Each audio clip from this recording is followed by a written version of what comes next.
ካብ ድቃስካ ብድንገት ተበራቢርካ ሰዓት ክትርኢ ከለኻ ካብ ለይቲ ሰዓት 3 ክሳብ ሰዓት 5 ምዃኑ ርኢኻ ስለምንታይ እዚ ነገር ከም ዝተደጋገመካ ሓስብካ ትፈልጥ ዶ?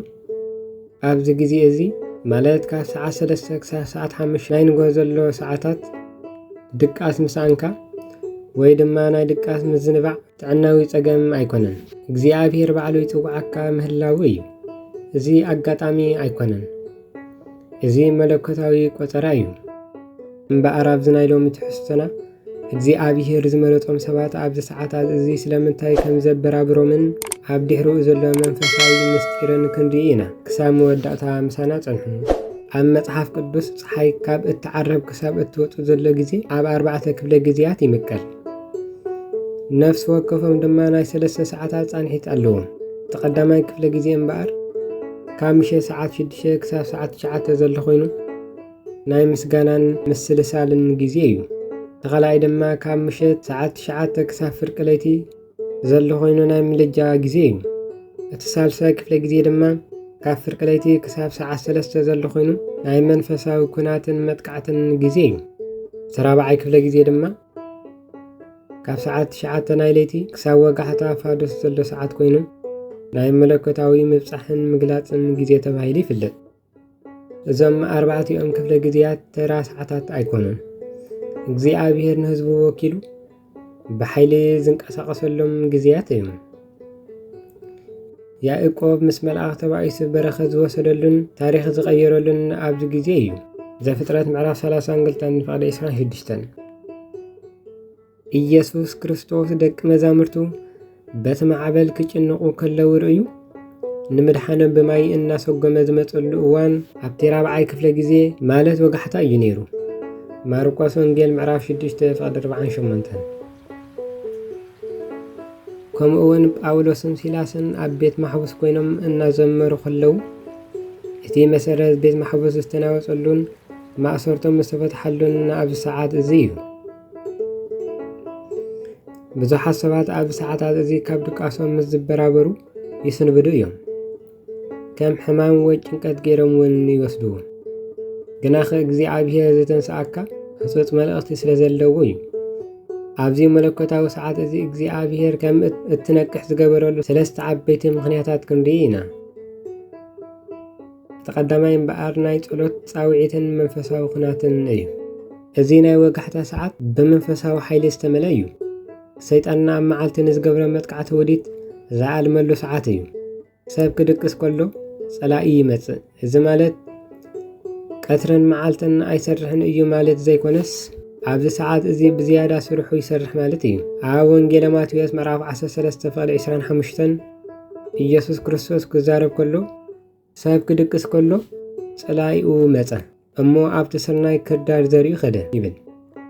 ንስኻ ክድቅስ ከለኻ ጸላኢ ኣብ ህይወትካ ኣብ ስራሕኻ ኣብ ስድራ ቤትካን መጻኢኻን ናይ ጥፋእ ዘርኢ ይኸውን። ስለዚ ኣብ ሰዓት እዚ ካብ ድቃስካ እንተተበራቢርካ እግዚአብሔር ካብ ዝመጽእ ዘሎ ሓደጋ ከም ልጠካ ስለ ዝደለየ እዩ። ስለዚ ተንስእ፣ ነቲ መንፈሳዊ ግዛኣትካ ድማ ሓሉ፣ ኣጸቢቕካ ድማ ጸሊ፣ ነቲ ጸላኢ ዘዳለወ ውዲት ኣፍርሶ። ኣብ ስድራ ቤትካን ኣብቶም ፈትዎምን ሓለዋ ጸሎት ጸሊ። ከምቲ ኣብ ሕዝቅኤል ምዕራፍ 33 ዘሎ ሓደጋ ክመጽእ ከሎ እናረኣየ ዘይጥንቀቕ ሓላዊ ደም እቶም ጠፍኡ ኣብ ኢዱ ከም ዝሕተት ይዛረብ። ንስኻ ሓላዊ ኢኻ፣ ስለዚ ተበራበር። እቲ ካልኣይ እውን መለኮታዊ ምግላፅን መምርሕን እዩ። እግዚአብሔር ኩሉ ግዜ ይዛረብ እዩ። ብዝያዳ ግን ዓለም ጸጥ ምስ እትብልን ድምፂ ምስ ዝጠፍእን እዩ ዝዛረብ። እዚ ናይ ለይቲ ጸጥታ ድምፂ እግዚአብሔር መስማዕ ምቹእ ግዜ እዩ። ኣብ መጽሓፈ ኢዮብ ምዕራፍ 33 እግዚአብሔር ብሓደ መንገዲ ወይስ ብኻሊእ ይዛረብ? ሰብ ብድቃስ ኣብ ዓራት ምስ ዝጋደም ብሕልሚ ብራእይ ለይቲ ይዛረብ ይብል። እዚ ግዜ እዚ እግዚአብሔር ንህይወትካ ዝኸውን ሓድሽ ሓሳብ መምርሒ ወይ ንጸጋማትካ መፍትሒ ዝህበሉ ግዜ እዩ።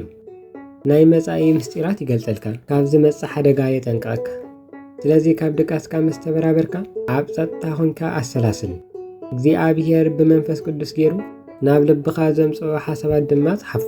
ብዙሓት ዕውታት ሰባት እቲ ዓብዪ ሓሳባቶም፣ ግጥምታቶም ወይ ስብክታቶም ኣብ ሰዓት እዚ ከም ዝመጸሎም ይምስክሩ እዮም። እቲ ሳልሳይ እውን ንመዓልትኻ እትእውጀሉ ሰዓት እዩ። ኣብ መልሓስካ ሓይሊ ኣሎ። መጽሓፍ ቅዱስ ሞትን ህይወትን ኣብ ኢድ መልሓስ እየን ይብል። ምሳሌ ምዕራፍ 18። ኣብ ሰዓት እዚ ነቲ ዝመጽእ ዘሎ ሓድሽ መዓልቲ ትንቢት ክትዛረበሉ ይግባእ። በረኸት፣ ዓወት፣ ጥዕናን ሓለዋን ኣብ ልዕሊ ህይወትካን ስድራ ቤትካን ኣውጅ። ንኣካላት እታ መዓልቲ ክእዝዙኻ ጸሊ። እቲ እትብሎ ነገር ቀትርኻ ዝወርሶ ነገር እዩ። ስለዚ እምበኣር ካብዚ ቪድዮ እዚ እንታይ ንመሃር? እግዚአብሔር ኣብ ሰዓታት እዚ ምስ ዘበራብረና ዝነግረና ዓብይ ነገር ከም ዘሎ ምፍላጥ እዩ። ተመሊስካ ሸፈፍ ኣይትበል። ካብ ዓራትካ ውረድ፣ ተንበርኪካ ጸሊ። መንፈስካ ንምንቕቃሕ መዝሙር ዘምር። ንዝተገለጸልካ መልእኽቲ ድማ ጽሓፎ።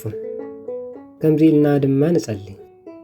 ኦ ናይ ሰማየ ኣቦይ፣ ካብ ድቃሰይ ስለ ዘበራበርካንን ናብ መንፈሳዊ ህልውናኻ ስለ ፀዋዕኻንን የመስግነካ ኣለኹ። እዚ ኣጋጣሚ ዘይኮነስ ንዓይ ናብ ቅድሚኻ ንምቕራብ ዝገበርካዮ መለኮታዊ ጻውዒት ምዃኑ ኣእምን ኣለኹ። ድምፅኻ ክሰምዕ፣ ምኽርኻ ክቕበል፣ ንዝመጽእ ውዲት ጸላኢ ከፍርስ ሓይልን ብርትዓን ሃበኒ። ካብ ጸላእተይ ክዕወት፣ እዛ ሓዳስ መዓልቲ እዚኣ ድማ ብበረኸት ክእውጀላ ጸጋኻ ሃበኒ። ህይወተይ ምስ ፍቓድካ ዝሰማማዕ ይኹን። ክብርን ምስጋናን ውዳሴን ኣምልኾን ንዘለዓለም ንዓኻ ይኹን። ኣሜን። እግዚአብሔር ኣምላኽ ነዚ ክንገብር ሓይሉን ብርትዓዑን ሰላምን ፍቕሩን ይዓድለና። ወስብሃት ለእግዚአብሔር።